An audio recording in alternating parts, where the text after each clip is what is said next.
welcome to DMX. We're gonna give you a tour of the school.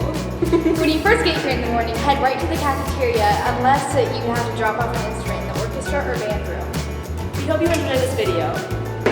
These stairs can be used before and after school and during lunches, but not during passing times.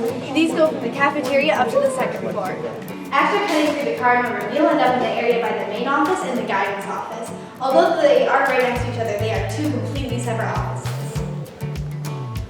Also, just past the card number room is staircase A, which can get you to all 3 floors as well as the elevator.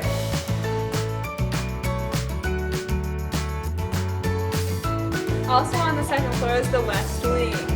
Right here is staircase B, which connects all 3 floors. On the first floor down this hallway, we have the choir/theater room, the orchestra room, and the band room, as well as our art classes down this hallway. This is the express staircase that connects the first and third floor, but it does not connect the second floor. Also on the first floor next to the cafeteria is the gymnasium.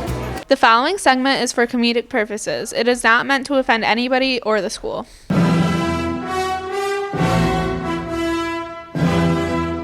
First up on our Mythbusters segment, we have our theory that there's tunnels beneath the school.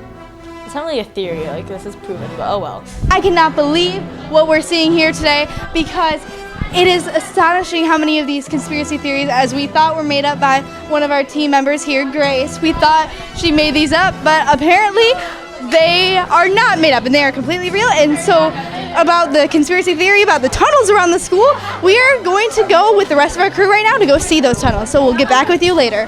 Hey DTV, welcome to my crib. Oh my gosh, this is like actually scary. I'm gonna get a flashlight out. Oh boy. See these tunnels, we've got tunnels running all over this building. You're gonna get cobwebs all in your hair. Oh no, this hair took me 14 years to grow though.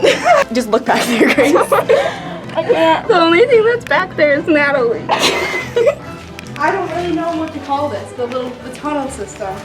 I call it the Oompa Loompa room. The Oompa Loompa room, okay, that works. Here we are. That's another tunnel. There's so many. That goes all the way to the boiler room. Oh, that's the room by the express staircase? Yep. That's what Hanson crawled in. This is Natalie interviewing Mr. Hansen about the tunnels underneath the school. So, how long have you known about the tunnels?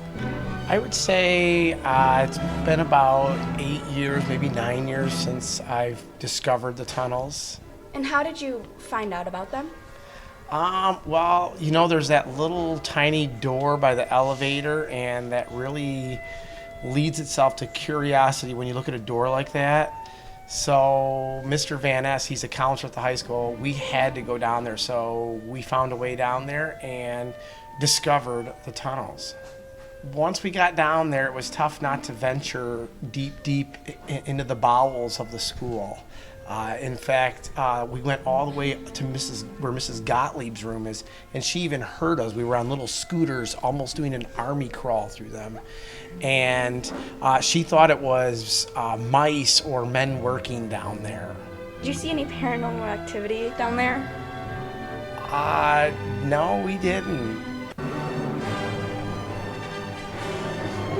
We're climbing up this little ramp thing, and we found a scooter, and this is the scooter that Mr. Hansen talked about. It goes all the way to the end of the building.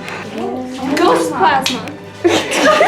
Floor's wet. My levels, they're high. Oh my gosh. Can you hear the classroom? Oh my god, the classroom. Oh my god, look how, wait, why does it look like this? It's the trolls. It's right around here. Get me out of here. Right around here is the area where Mrs. Crawford's room is. So we've traveled a far distance already. That's the graphs table for the trolls. So as you can see, the stats have went lower, meaning that there's more ghosts. There's a ghost calling me. Now, onto our theory that our pep assemblies are rigged, specifically when Jack Griswold lost a game of rock, paper, scissors.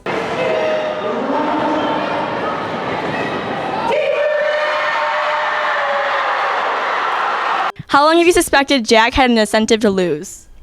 Ever since Miss Paquette paid him. How do you think the pep assembly was rigged? Okay, here's how it went down.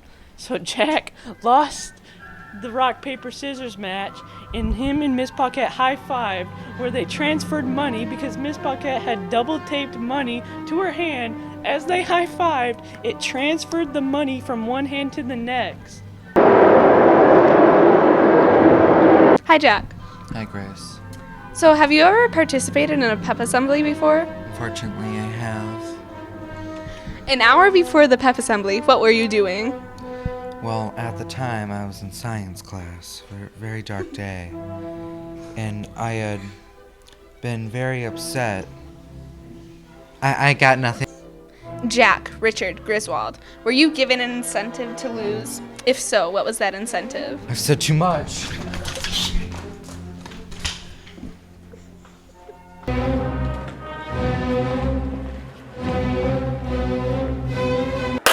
What is this? This is 4/5 of CrawCrew2, signing off. Forever.